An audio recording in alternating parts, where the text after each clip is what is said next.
Esta es la historia de un joven traicionado, humillado y vendido por su propia sangre, solo para convertirse en el hombre más poderoso de su tiempo. Bienvenidos a José, de esclavo a gobernador de Egipto. José tenía sueños. No sueños comunes, sino visiones que lo inquietaban, que parecían venidas del cielo. Tenía solo 17 años, pero ya sentía que su vida estaba marcada por algo más grande, algo que él mismo no lograba entender del todo. Era el hijo amado de Jacob, su favorito, y todos lo sabían. Su padre le había regalado una túnica de muchos colores, símbolo de amor, pero también de diferencia. Mientras sus hermanos trabajaban duro en los campos y pastaban el rebaño bajo el sol abrasador, José permanecía cerca de su padre, protegido, y si salía, lo hacía como observador, no como igual. Su sola presencia encendía el resentimiento de sus hermanos. Su sonrisa los irritaba, su voz los molestaba, pero lo que más los enfurecía eran sus sueños. Tuve un sueño, les decía José, ingenuo, sin saber lo que provocaban sus palabras. Estábamos atando gavillas en el campo y mi gavilla se levantó y se quedó derecha, mientras las vuestras la rodeaban y se inclinaban ante ella. Los hermanos se miraban entre sí con rabia. ¿Acaso reinará sobre nosotros?, le respondían entre dientes. Pero no se detuvo ahí. Tuvo otro sueño. Vi el sol, la luna y 11 estrellas inclinarse ante mí. Ahora no solo sus hermanos se ofendían, su padre también lo reprendió. ¿Acaso tu madre, tus hermanos y yo nos postraremos ante ti? Pero en el fondo, Jacob guardó sus palabras en el corazón. Pasaron unos días y Jacob le pidió que fuera al campo a ver a sus hermanos, que pastaban lejos. José partió sin saber que ese viaje cambiaría su vida. Caminó por horas, cruzando colinas, siguiendo las huellas del rebaño. Al fin los divisó a lo lejos.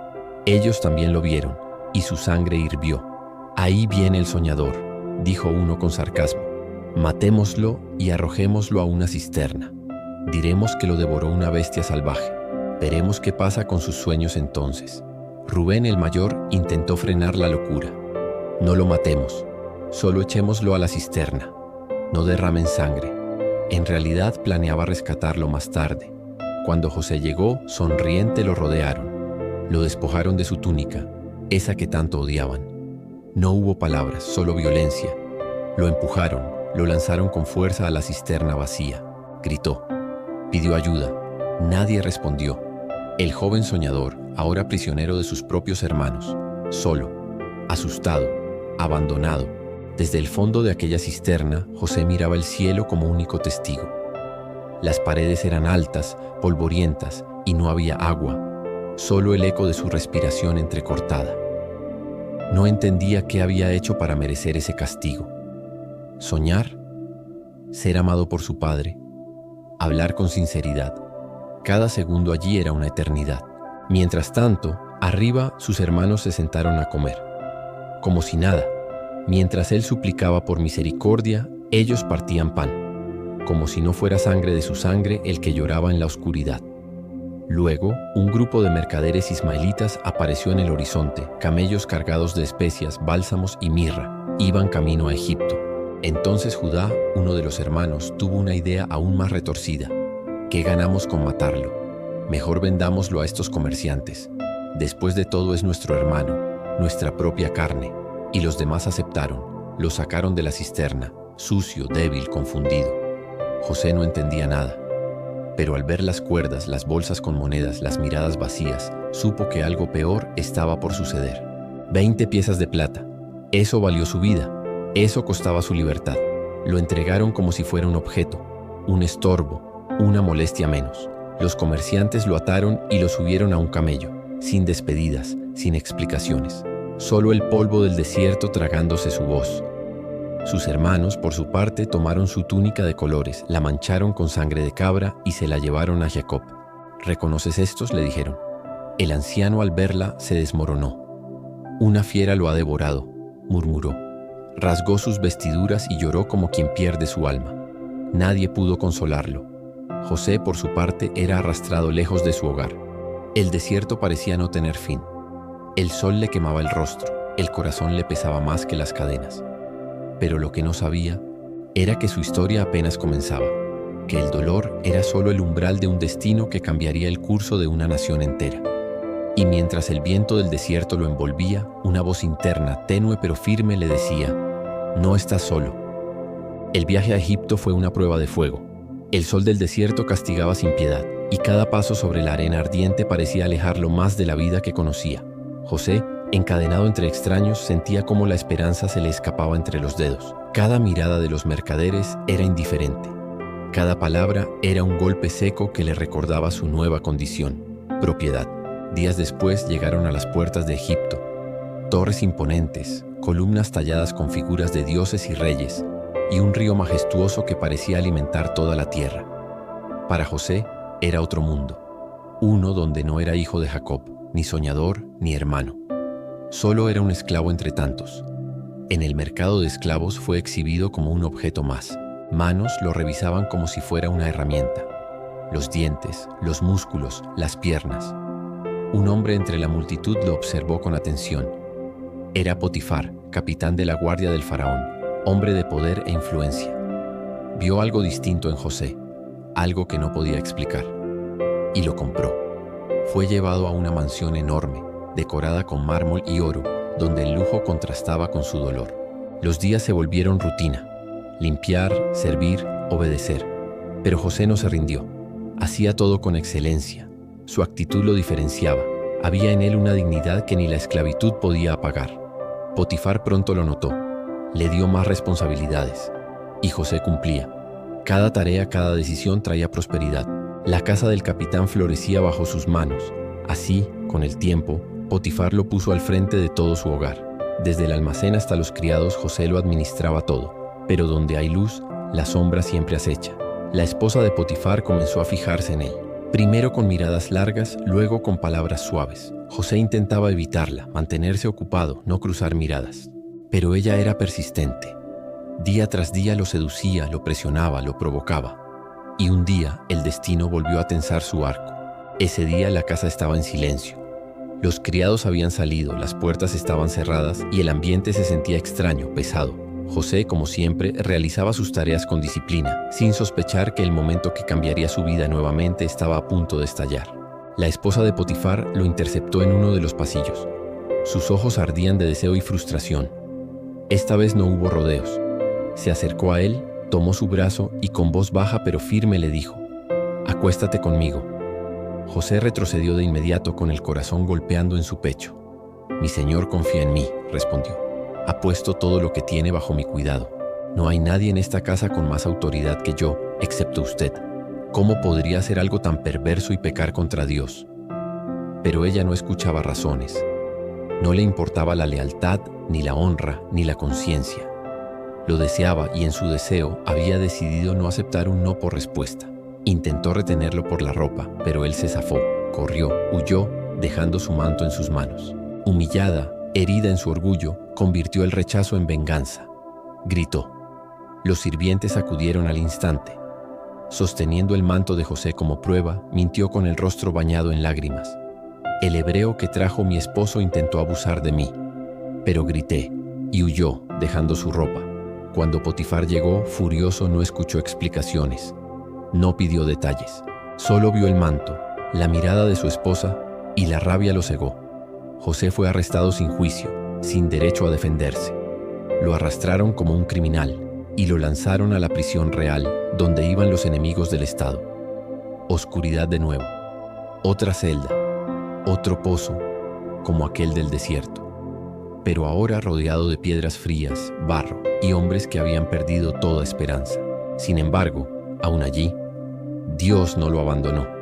José se ganó el favor del jefe de los carceleros, como lo había hecho antes con Potifar. Su carácter, su integridad y su sabiduría lo elevaban incluso en la oscuridad. Pronto fue puesto a cargo de los demás prisioneros. Parecía que no importaba dónde lo echaran, siempre salía a flote, como si su destino estuviera escrito por una mano invisible que no dejaba de guiarlo. La prisión era un mundo dentro de otro mundo. Allí, el tiempo no se medía en horas, sino en silencios. Las paredes eran húmedas y el aire olía a desesperanza. Pero José caminaba entre los reclusos como quien sabe que su espíritu no está encadenado. Había perdido su libertad, sí, pero no su identidad. Los días pasaban y su liderazgo natural se hacía evidente. Escuchaba, Ayudaba, organizaba y hasta consolaba a quienes compartían celda con él. El jefe de la prisión, sorprendido, lo dejó a cargo de los demás prisioneros. José no se quejaba, no maldecía su suerte. Hacía todo con el mismo corazón íntegro que lo había acompañado desde su juventud. Un día llegaron dos nuevos prisioneros. No eran comunes. Uno era copero del faraón, el otro panadero. Ambos habían sido acusados de ofender al rey.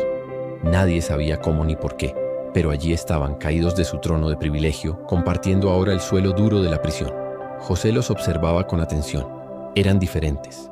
Sus ropas aún conservaban restos de seda, pero sus ojos estaban vacíos. Al tercer día, notó que sus rostros estaban especialmente turbados. Se acercó y les preguntó: ¿por qué están tan tristes hoy? Ambos respondieron: hemos tenido sueños, y no hay quien los interprete.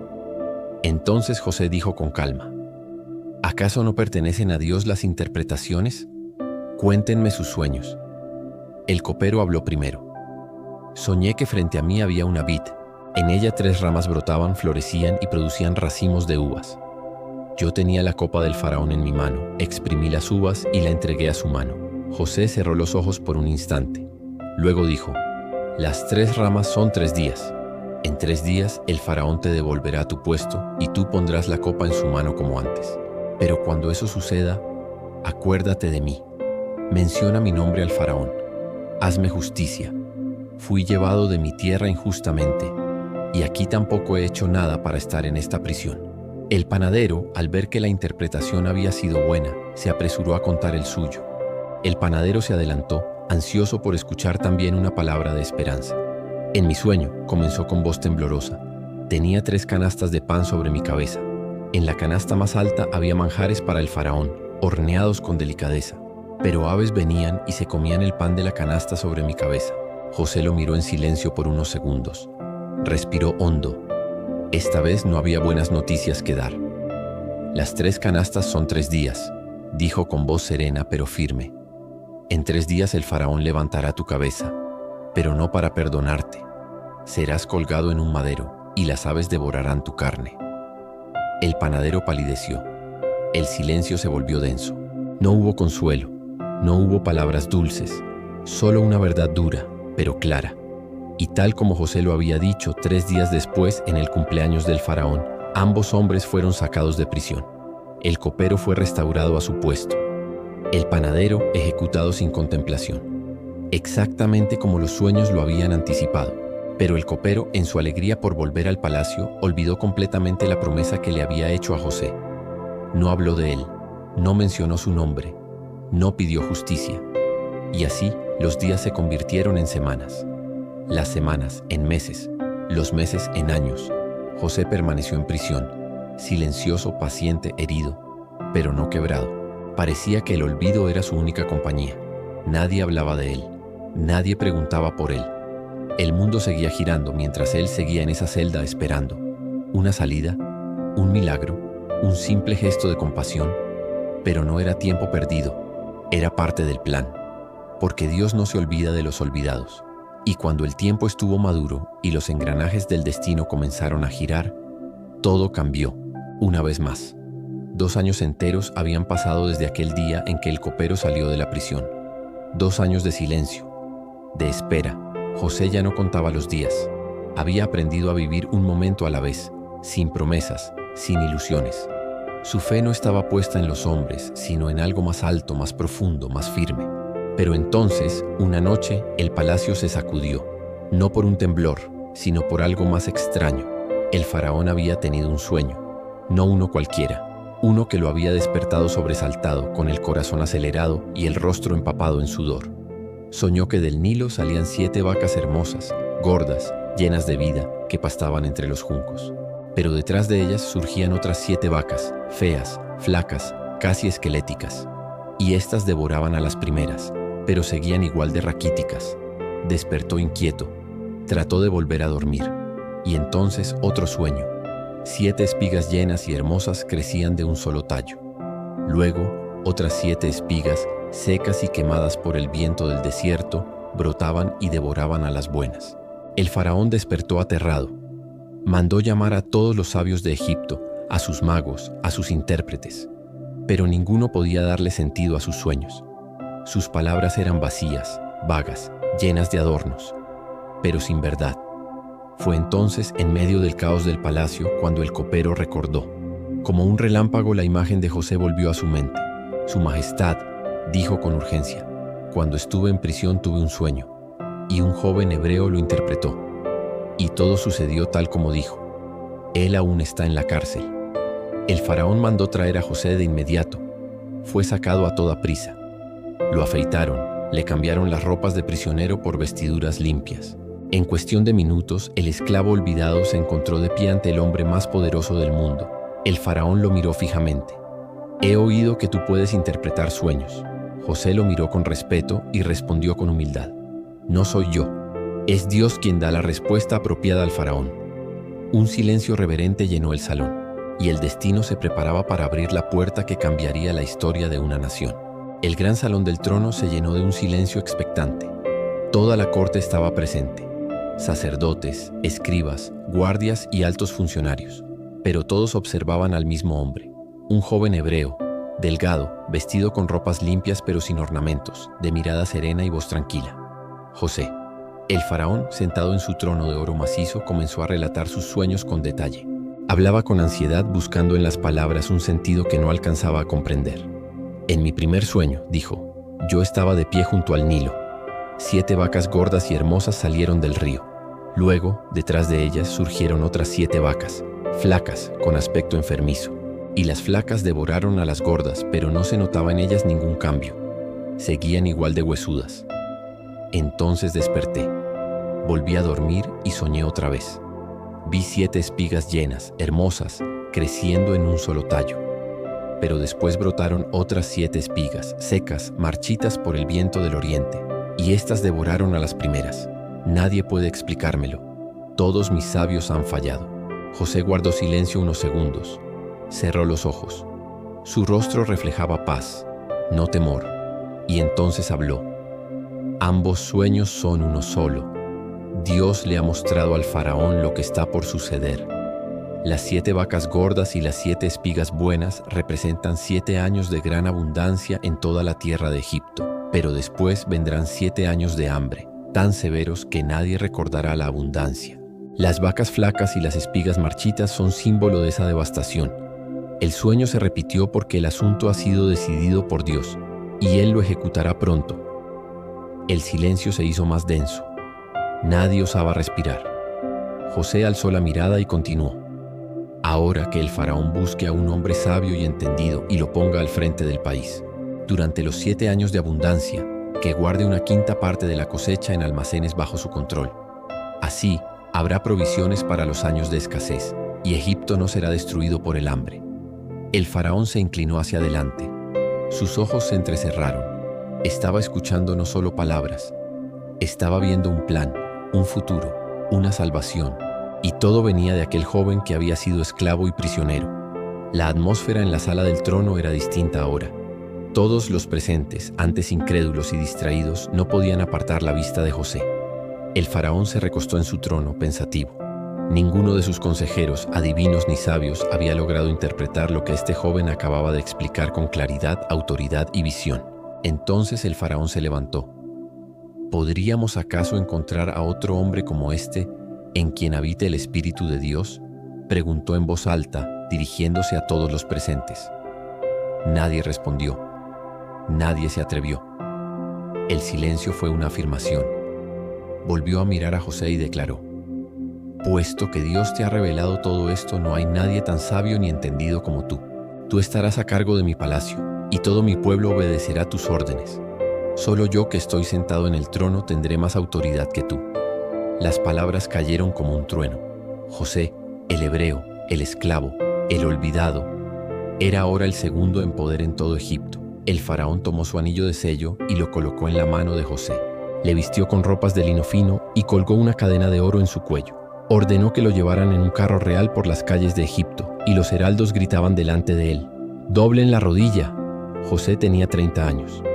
13 habían pasado desde aquella tarde en que fue arrojado a la cisterna por sus hermanos. 13 años de dolor, pruebas, traición y silencio.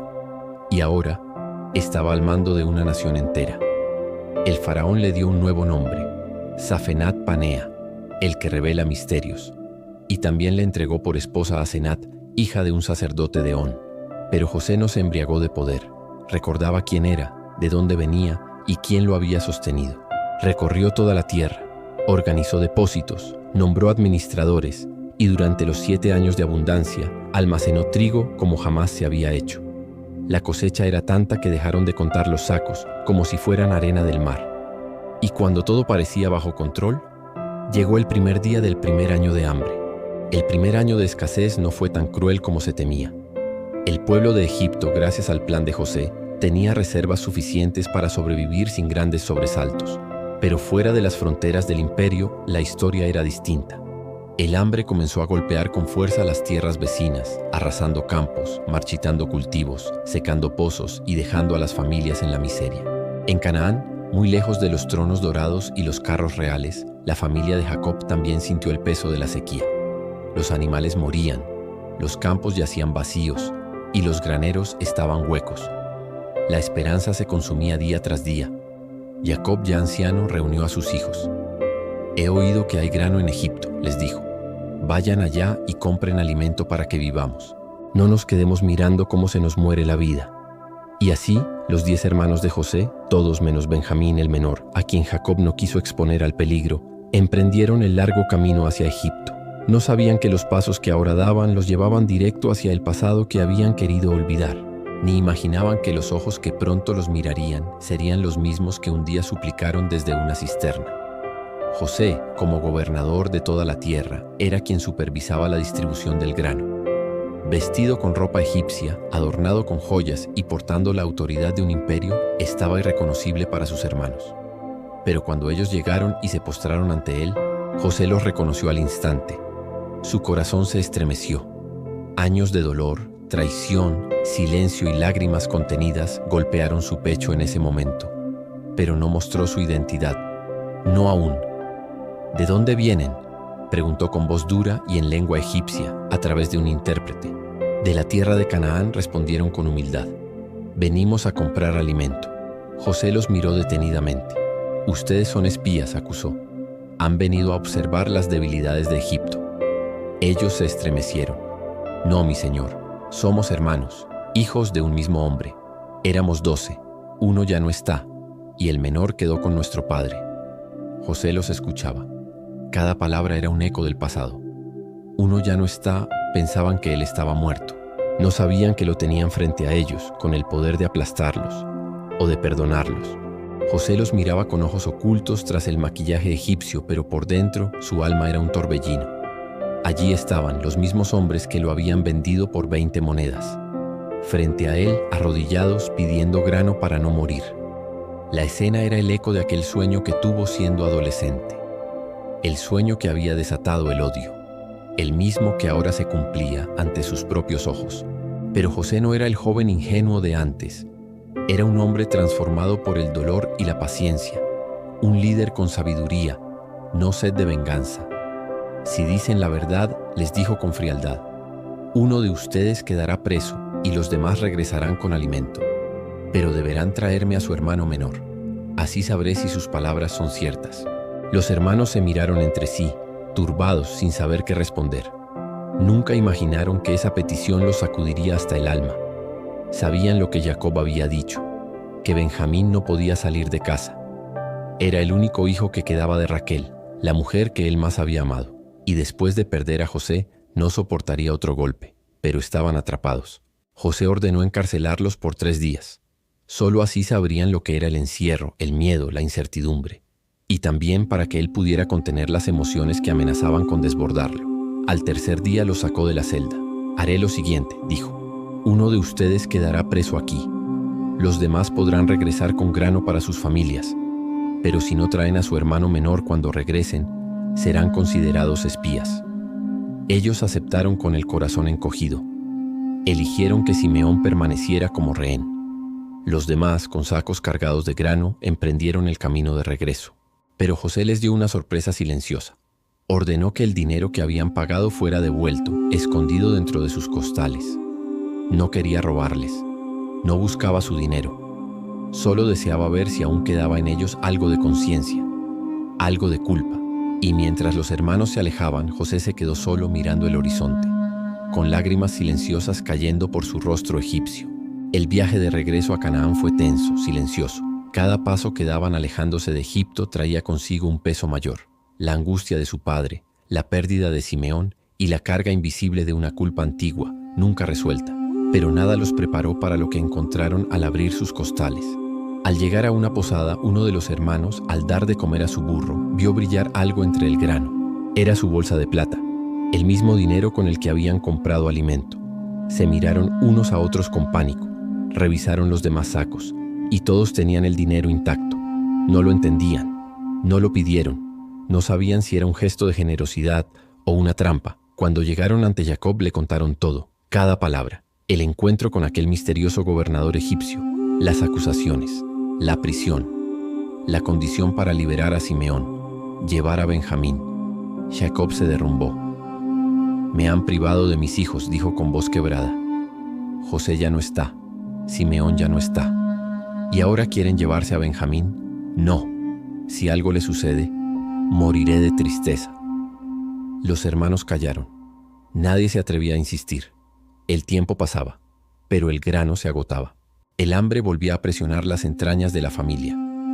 Finalmente Judá dio un paso al frente. Ya no hablaba como el joven impulsivo de antes. Su voz era firme, responsable. «Padre, déjanos ir con Benjamín. Yo me haré responsable por él. Si no lo traigo de vuelta, cargaré con la culpa para siempre». Jacob, entre resignación y temor, aceptó. Prepararon la caravana. Llevaron el doble de dinero y regalos de su tierra: bálsamo, miel, resinas, nueces, almendras, todo lo que aún podían ofrecer. Y así, los hermanos emprendieron de nuevo el camino a Egipto, esta vez con el corazón palpitante, y Benjamín entre ellos. José los vio llegar, y cuando sus ojos se posaron sobre su hermano menor, el hijo de su misma madre, sintió que algo dentro de él se quebraba. Aún no era el momento de rebelarse, pero su alma ya comenzaba a gritar desde dentro. José los observó acercarse. Esta vez eran 11, y entre ellos estaba él, Benjamín, su hermano menor, su reflejo más cercano, aquel que no lo había traicionado, aquel que quizás aún lo recordaba con inocencia. No pudo evitar emocionarse, pero no lo dejó ver. Aún hablaba a través de intérprete, aún mantenía la máscara.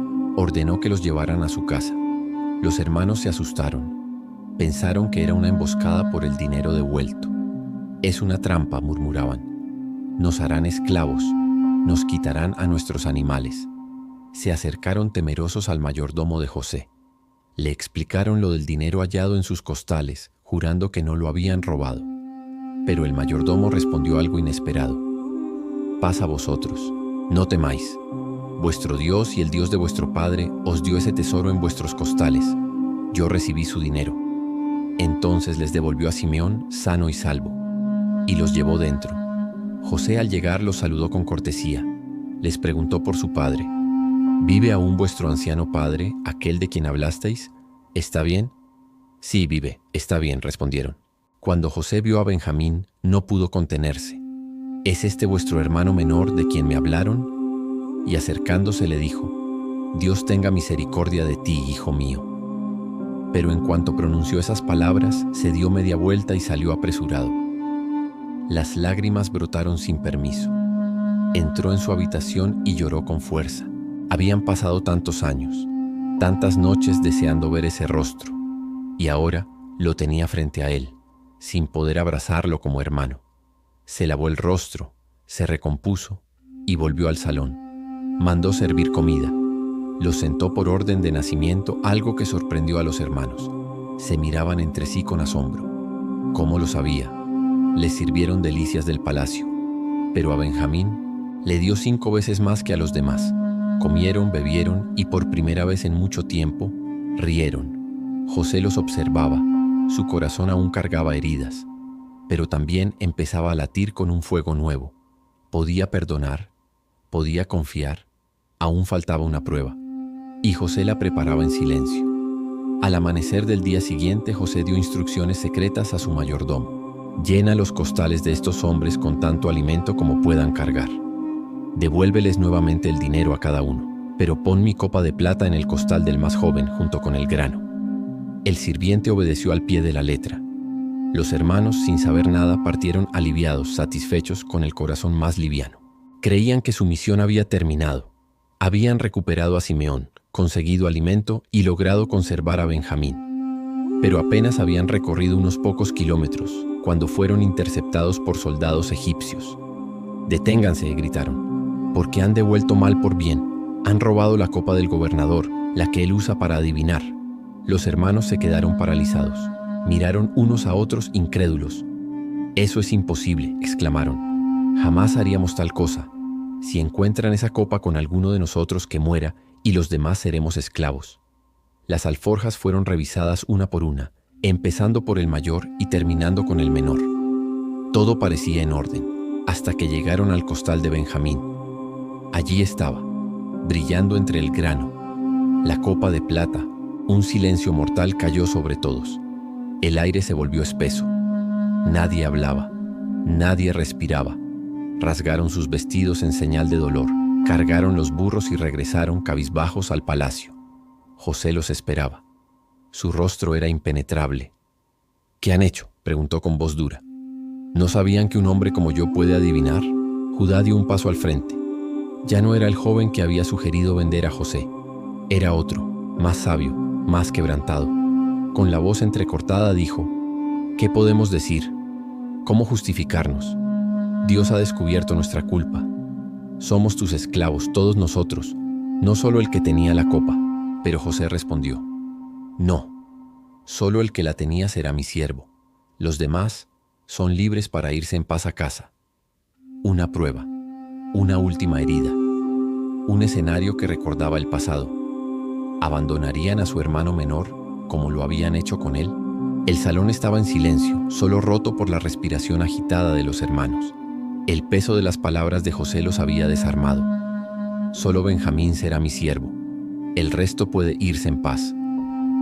Una frase que traía ecos del pasado. ¿Acaso no era eso lo que habían hecho con José? ¿Entregar a uno y seguir con sus vidas como si nada hubiera pasado? Pero algo había cambiado. Judá, el mismo que años atrás había propuesto vender a su hermano, fue quien ahora se adelantó, con el corazón abierto y el alma expuesta. Se arrodilló ante José, sin saber aún quién era, y comenzó a hablar con una sinceridad que brotaba de lo más profundo.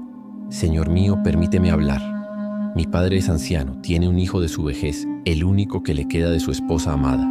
Perdió al otro hace muchos años, y desde entonces vive con ese dolor.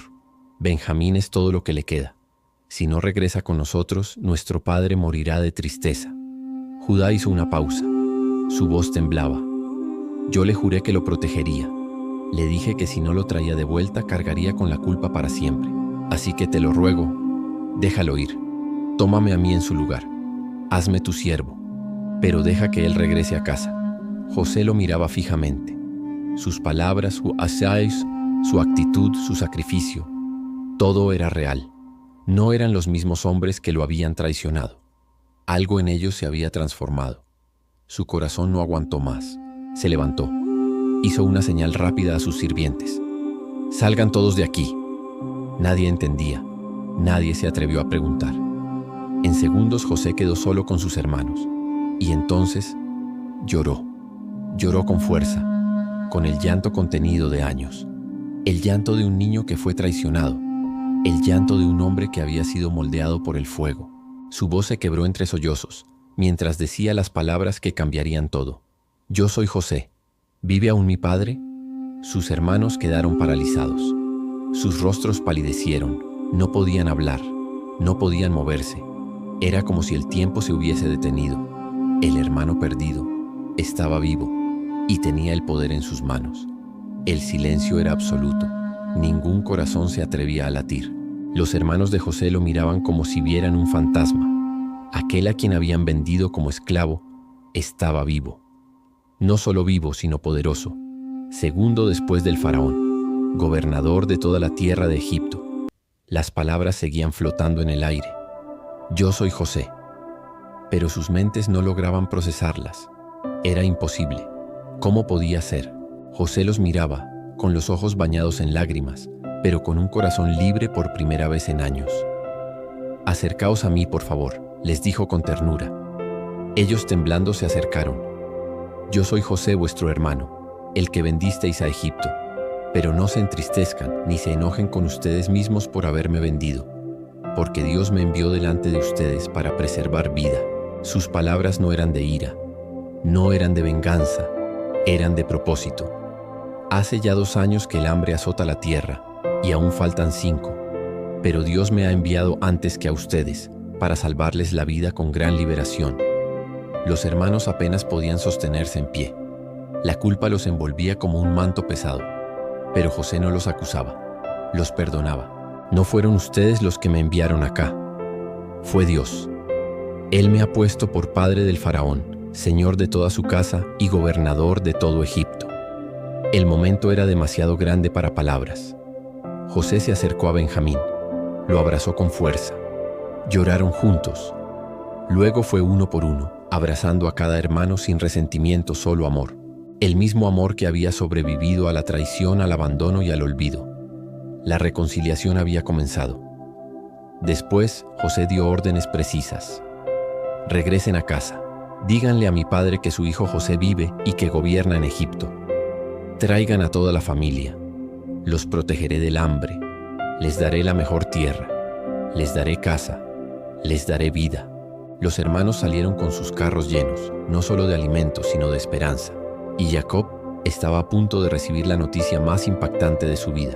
El viaje de regreso a Canaán fue muy distinto al anterior. Los hermanos no cargaban solo alimentos ni provisiones. Cargaban un secreto que ardía en sus corazones, demasiado grande para ser contenido. Cada uno repetía en su mente lo que había vivido. La revelación, el perdón, las lágrimas, los abrazos, las palabras de aquel hermano que creían muerto y que ahora gobernaba el mundo. Cuando llegaron a casa, Jacob los recibió con la ansiedad de un padre que ha envejecido más por el dolor que por los años. Sus ojos buscaban a Benjamín. Sus oídos querían oír solo una cosa, que todos estaban vivos. Pero lo que escuchó superó toda imaginación. «Padre, José vive, está vivo, es el gobernador de toda la tierra de Egipto». Por un momento Jacob no reaccionó. Su cuerpo se tensó, su rostro se endureció. «¿Qué están diciendo?», murmuró. «Eso no es posible». Pero uno a uno comenzaron a hablar. Le contaron todo, desde el primer viaje hasta la copa en el costal, desde la comida servida con abundancia hasta las palabras pronunciadas en aquel salón dorado. «Yo soy José». Jacob cayó de rodillas. Su corazón se agitó y por un momento pareció desvanecerse. Pero luego sus ojos se humedecieron y un fuego olvidado volvió a brillar en su mirada. «Basta», dijo. «Mi hijo José vive. Iré y lo veré antes de morir». La noticia corrió por toda la familia. Carros, burros, niños, ancianos. Todos comenzaron a empacar. Era un éxodo familiar impulsado por el hambre, pero guiado por la esperanza.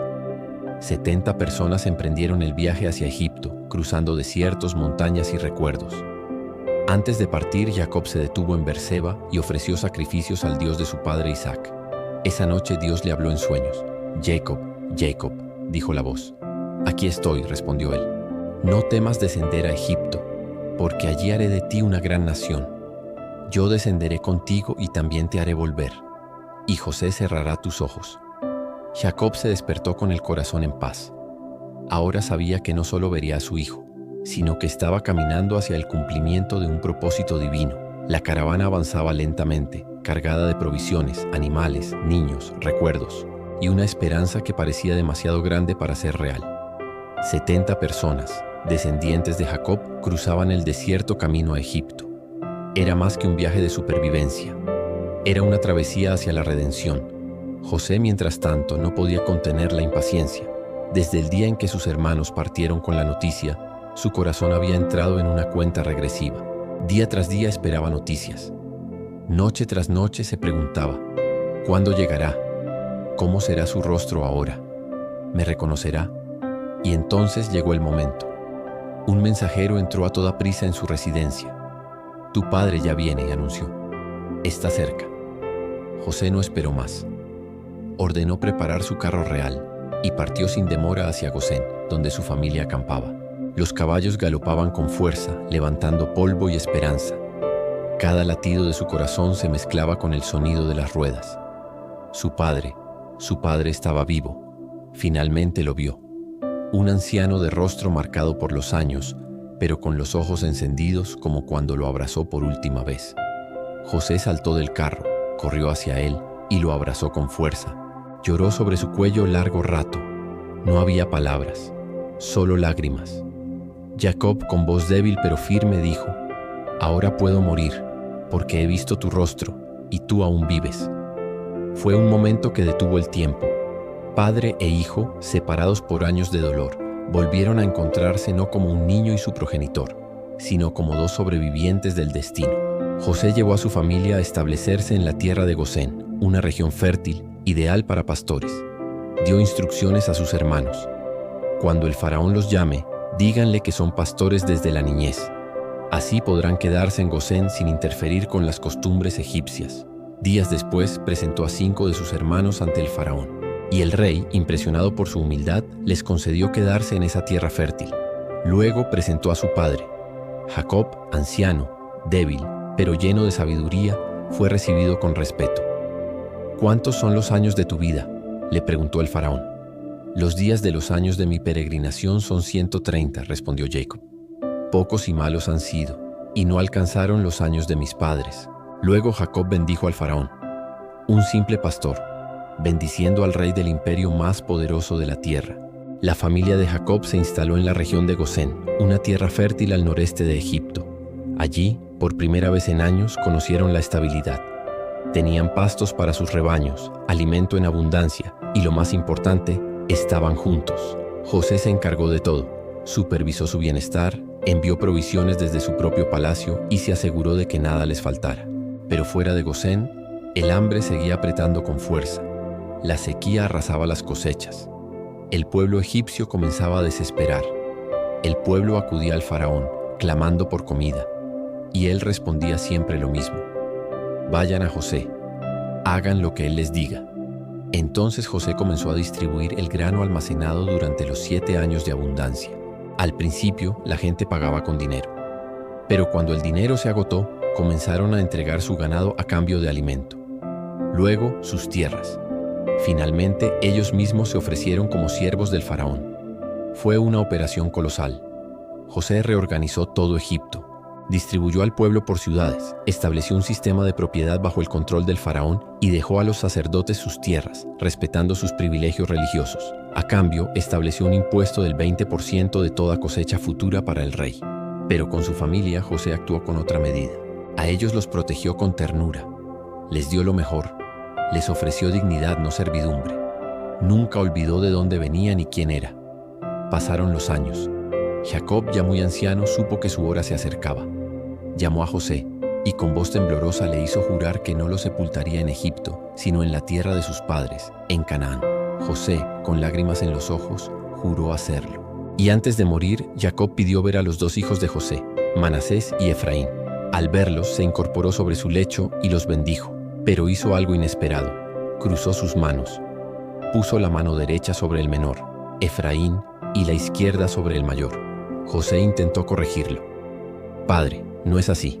Este es el primogénito». Pero Jacob respondió: «Lo sé, hijo mío, lo sé. También el mayor será bendecido, pero el menor será más grande». Era una repetición de su propia historia. Una vez más, el menor sería exaltado. El rostro de Jacob, surcado por el tiempo y las lágrimas, se volvió solemne mientras sus manos aún reposaban sobre los niños. Había bendecido a los hijos de José como si fueran suyos. Y antes de cerrar su historia, reunió a todos sus hijos una última vez. Uno a uno los llamó por nombre. 12 hijos, 12 futuros. Cada uno recibió una palabra profética, mezcla de verdad, juicio, bendición y destino. No fueron solo despedidas, fueron declaraciones que marcarían generaciones. A Rubén, el primogénito, le dijo: «Tú eres mi fuerza, pero impetuoso como las aguas, no serás el primero». A Judá, el cuarto, le dijo con voz grave: «De ti saldrá el cetro, el gobierno, el león de tu linaje reinará para siempre». A José lo llamó rama fructífera junto a la fuente, bendecido más allá de tus hermanos.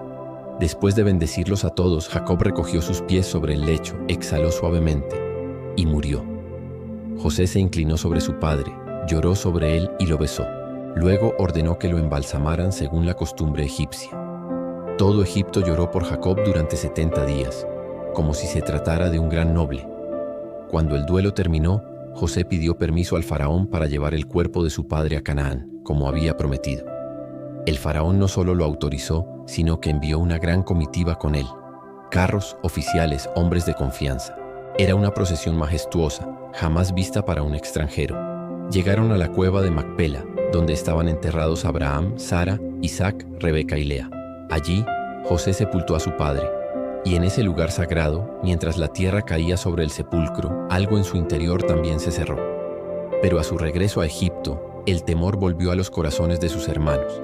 Quizás ahora que nuestro padre ha muerto, José nos hará pagar por todo lo que hicimos, decían entre ellos. Tal vez nos odia aún, y solo se contuvo por respeto a papá. Así que enviaron un mensaje a José suplicando perdón. Luego, ellos mismos fueron a él, se postraron y dijeron: «Aquí estamos, tus siervos». José los miró con tristeza. «¿Acaso estoy yo en lugar de Dios?», les dijo. «Ustedes pensaron hacerme mal, pero Dios lo encaminó para bien, para salvar la vida de muchos». Y les habló con ternura, no con venganza. «Yo los sustentaré a ustedes y a sus hijos». Y así lo hizo. Con fidelidad, con compasión, con amor. Los años siguieron su curso. La familia de Israel crecía y prosperaba en Gosén, multiplicándose bajo la sombra protectora del nombre de José. En todo Egipto, su nombre aún era sinónimo de sabiduría, salvación y poder. Pero también para muchos era un enigma. El extranjero que se convirtió en príncipe, el esclavo que salvó a un imperio. José vivía rodeado de respeto, de honra, de familia. Sus hijos, Manasés y Efraín, crecieron con raíces dobles, parte de una cultura egipcia sofisticada, parte de una herencia hebrea profunda, invisible, pero indeleble. Y sin embargo, con todo el poder y el prestigio a su alcance, José jamás olvidó quién era. Nunca se llamó a sí mismo egipcio. Nunca renegó del Dios de sus padres. A cada paso recordaba los sueños de su juventud, los pozos de su dolor, las prisiones del silencio, y cómo cada uno lo había empujado hacia un destino mayor. El recuerdo de su padre Jacob vivía en él con fuerza. Las últimas palabras, las bendiciones, la fe que había resistido al tiempo, todo permanecía presente. Pasaron décadas. Un día, José sintió que su tiempo también se acercaba. Ya no era aquel joven de túnica multicolor, ni el gobernador que manejaba el hambre de una nación. Era un hombre sabio, completo, con los días contados, pero con la paz de quien ha vivido con propósito. Llamó a sus hermanos, a los hijos de sus hermanos, a los suyos. «Yo voy a morir», les dijo, «pero Dios ciertamente los visitará y los hará subir de esta tierra a la tierra que juró a Abraham, Isaac y Jacob». Entonces les pidió un último acto de fe. «Cuando Dios los visite, lleven mis huesos con ustedes. No me dejen en Egipto. Mi lugar está con mi pueblo». Ellos prometieron hacerlo. José murió a la edad de 110 años. Vivió lo suficiente para ver a los hijos de Efraín, a los nietos de Manasés, a generaciones que nacieron bajo la luz de la promesa cumplida. Lo embalsamaron, como era costumbre en Egipto, y lo colocaron en un ataúd esperando el día en que sus descendientes saldrían de esa tierra, no como huéspedes, sino como una gran nación. El sueño de un muchacho había cambiado la historia de un pueblo, pero Dios aún no había terminado. Aunque José había muerto, su nombre no desapareció. En cada rincón de Gosén, su historia seguía viva. Era contada junto al fuego, susurrada a los niños, recordada con lágrimas y gratitud. El esclavo que llegó a ser salvador, el hermano que perdonó, el hombre que no dejó que el dolor lo convirtiera en enemigo. Su ataúd permanecía en Egipto, no como una tumba definitiva, sino como un recordatorio silencioso de una promesa pendiente. Los años pasaron. Las generaciones cambiaron. Los hijos de Israel se multiplicaron de forma asombrosa. Lo que comenzó como 70 almas creció hasta formar un pueblo fuerte y numeroso. Pero con el tiempo, el Egipto que había honrado a José olvidó su historia. Un nuevo faraón se levantó, uno que no conocía ni respetaba el pasado. Miró a los hebreos con sospecha. «Son muchos», pensó.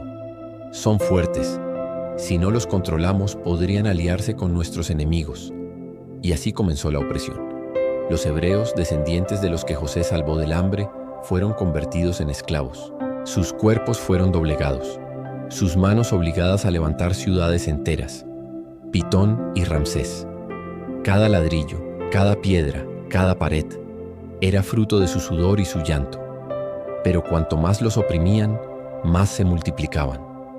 El faraón temeroso fue más allá. Ordenó que todos los hijos varones hebreos fueran asesinados al nacer. Una sombra cayó sobre la tierra. Madres lloraban en silencio. Padres cavaban escondites para proteger a sus hijos. Y entre esa oscuridad nació un niño. Ese niño sería el instrumento de Dios para cumplir la promesa dada siglos atrás. Pero la historia de José seguía allí, en lo profundo del alma del pueblo. Era el símbolo de que, aún en la esclavitud, Dios no olvida. Que aun cuando los hombres cierran puertas, Él abre caminos. Que un corazón fiel puede cambiar el curso del destino. Los huesos de José seguían esperando que la tierra se estremeciera, esperando que un libertador se levantara, esperando el día en que los descendientes de los soñadores caminaran hacia la libertad. Porque cuando Dios hace una promesa, la cumple, aunque pasen generaciones. La historia de José no murió con él. Sus decisiones, sus lágrimas, sus palabras, todo quedó grabado en el linaje de Israel como una cicatriz luminosa, un recordatorio de que incluso el dolor puede ser parte del propósito. José no fue solo el salvador de Egipto, sino el cimiento emocional y espiritual sobre el cual una nación comenzaría a despertar. Los hebreos vivían ahora bajo cadenas, pero dentro de sus corazones aún ardía la memoria del hijo de Jacob que reinó sobre el Nilo. En los susurros de los esclavos, en las nanas de las madres, en los rezos nocturnos de los ancianos, el nombre de José se repetía con reverencia. Era símbolo de esperanza, de que Dios no se olvida, de que incluso en la más profunda oscuridad puede levantarse un líder desde la nada. Mientras el faraón endurecía su corazón y los capataces egipcios alzaban sus látigos, los descendientes de José recordaban que su antepasado había soportado el pozo, la traición, la cárcel, y había sido exaltado. Y los huesos de José seguían allí, enterrados pero no olvidados. En cada generación alguien contaba la historia. Cuando Dios nos saque de aquí, porque lo hará, llevaremos con nosotros los huesos de nuestro padre José. Él no será dejado atrás. Esa frase se convirtió en consigna, en profecía, en mandato. El ejemplo de José transformó la manera en que los hebreos veían el sufrimiento, no como castigo, sino como proceso. No como señal de derrota, sino como semilla de destino. Cada día de opresión en Egipto era una repetición del pozo donde José fue lanzado. Cada clamor al cielo era un eco de los gritos que él había lanzado desde la cisterna vacía.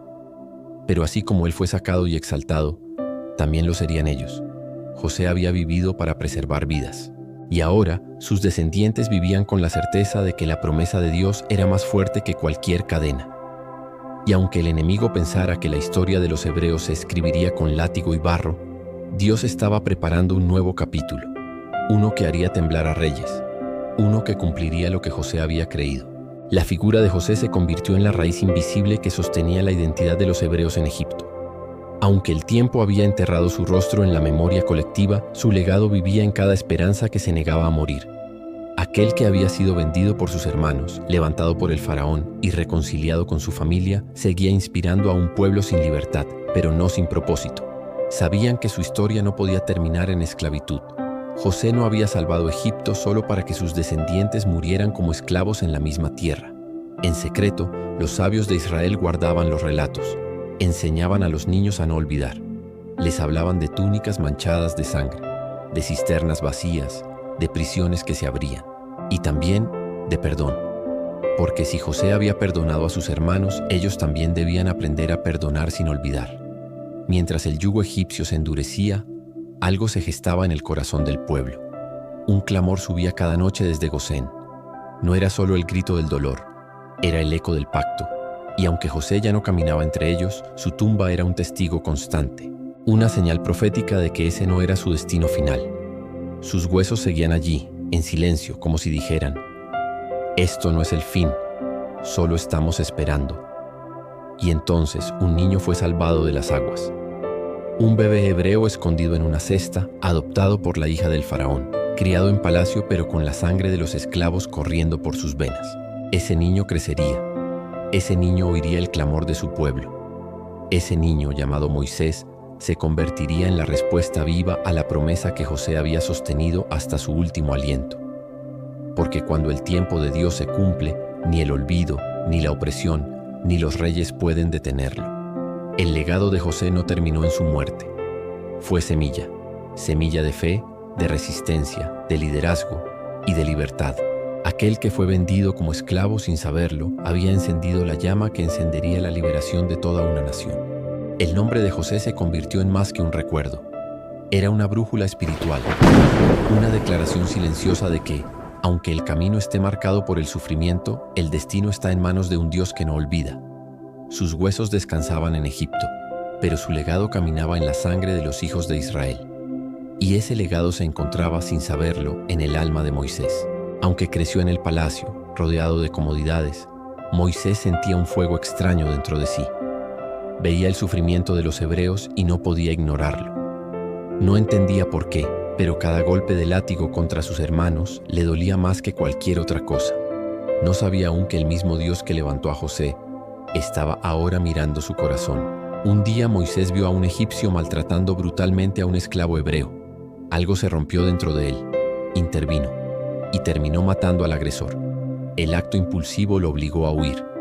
De príncipe pasó a fugitivo. De los lujos del palacio a las soledades del desierto.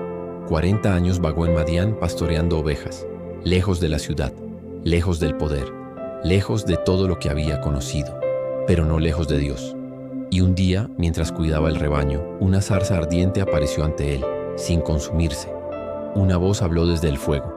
«Moisés, Moisés». «Aquí estoy», respondió.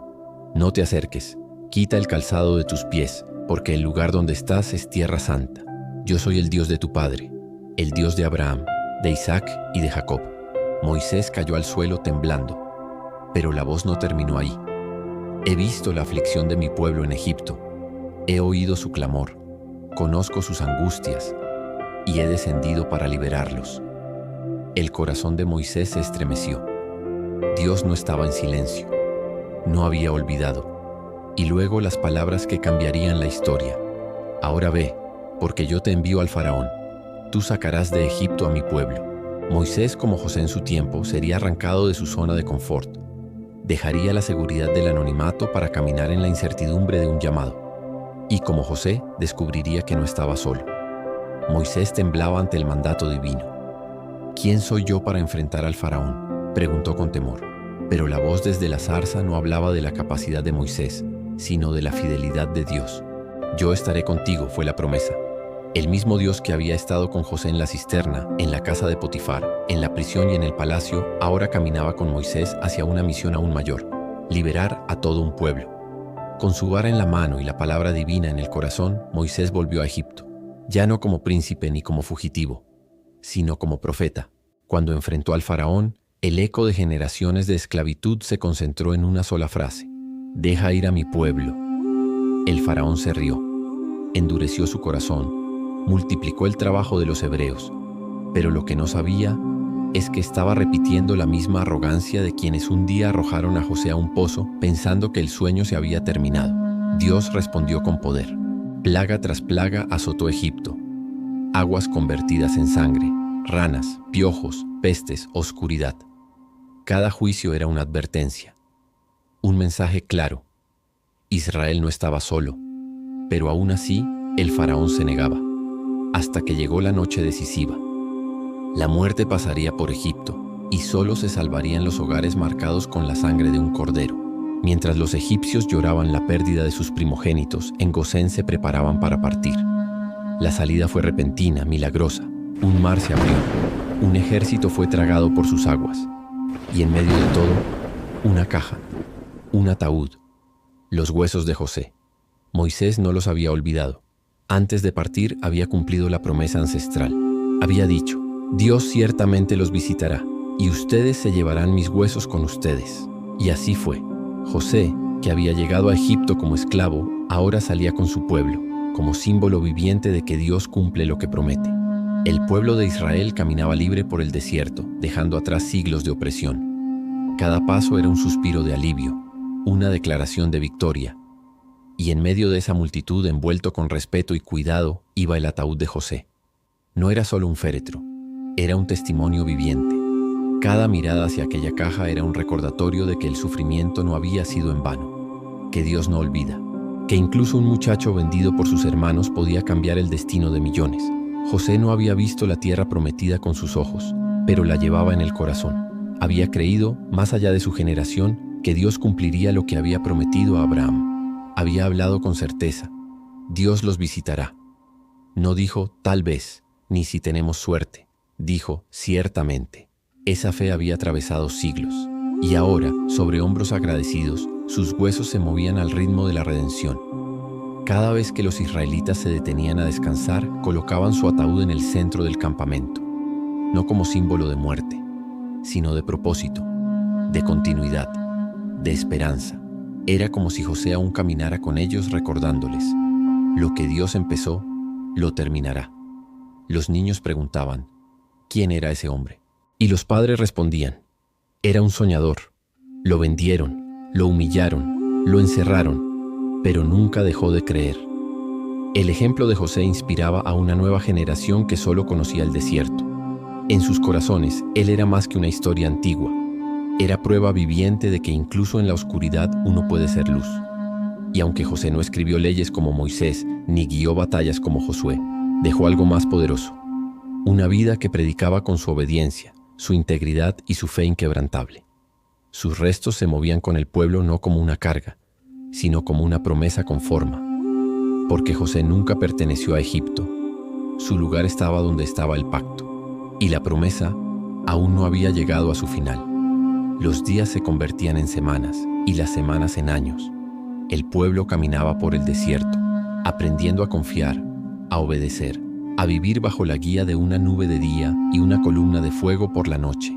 En medio de aquel proceso divino, la figura de José, aunque silenciosa, seguía presente.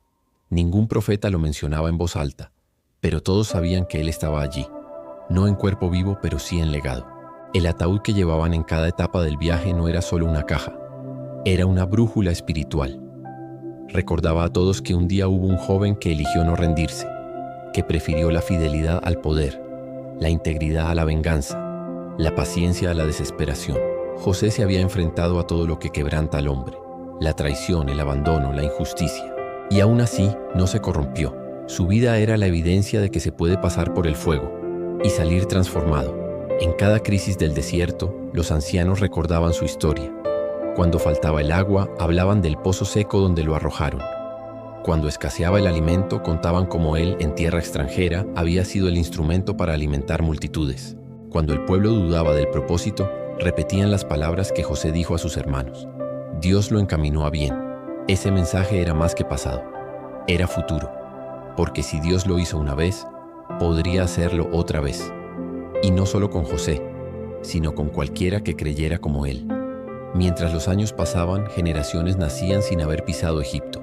Pero en cada corazón, el nombre de José seguía vivo, porque lo que él había hecho no se medía solo en hechos, sino en espíritu.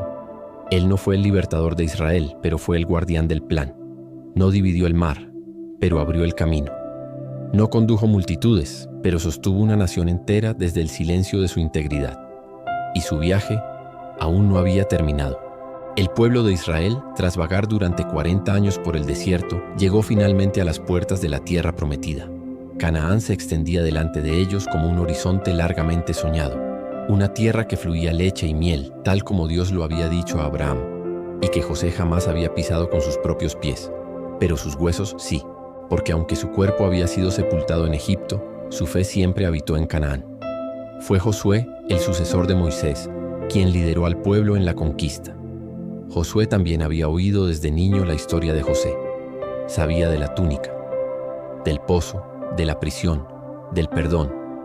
Y también sabía que los restos del soñador aún esperaban su descanso final. Años después, cuando la tierra fue repartida entre las tribus, hubo un momento solemne, un acto de honra, de justicia, de cumplimiento.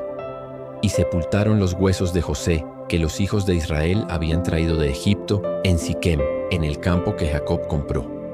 Siquem, la misma región donde lo habían buscado sus hermanos antes de traicionarlo, donde comenzó su descenso.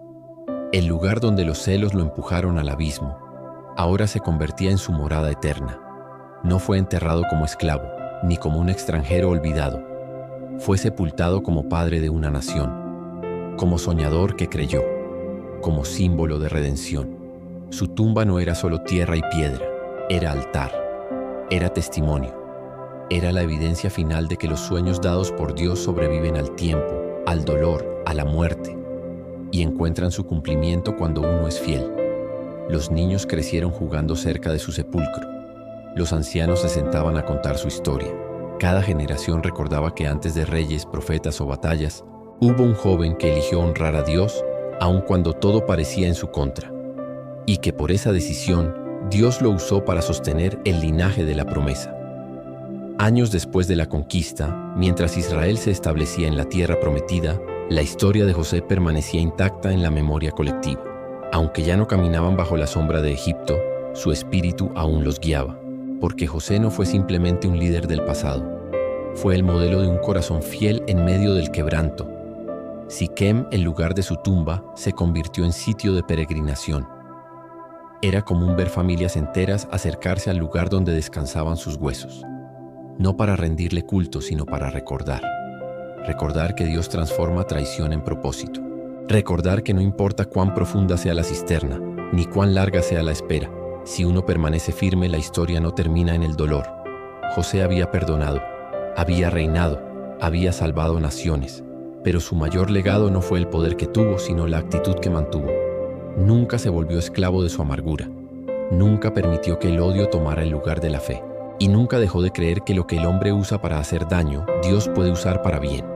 A lo largo de generaciones, los sabios de Israel lo mencionaban como ejemplo. Los profetas hacían eco de su visión. Incluso en los momentos de mayor oscuridad, cuando el pueblo se desvió, los líderes espirituales recordaban con firmeza: no fue José quien eligió la obediencia en tierra extraña, no fue él quien se mantuvo íntegro, aún sin recompensa inmediata. Los sueños de José ya se habían cumplido, pero sus enseñanzas seguían dando fruto. Y con el paso del tiempo, mientras nuevas generaciones nacían, la vida de José se convirtió en algo más que una historia. Fue la columna invisible que sostenía la identidad de un pueblo escogido, porque José, sin levantar espada, había conquistado el corazón de Israel, y su historia aún seguía hablando. Pasaron los siglos, reyes subieron al trono y cayeron, profetas fueron enviados, algunos escuchados, otros ignorados. El templo fue construido y luego destruido. El pueblo de Israel vivió tiempos de gloria y también de exilio y quebranto, pero la historia de José nunca desapareció.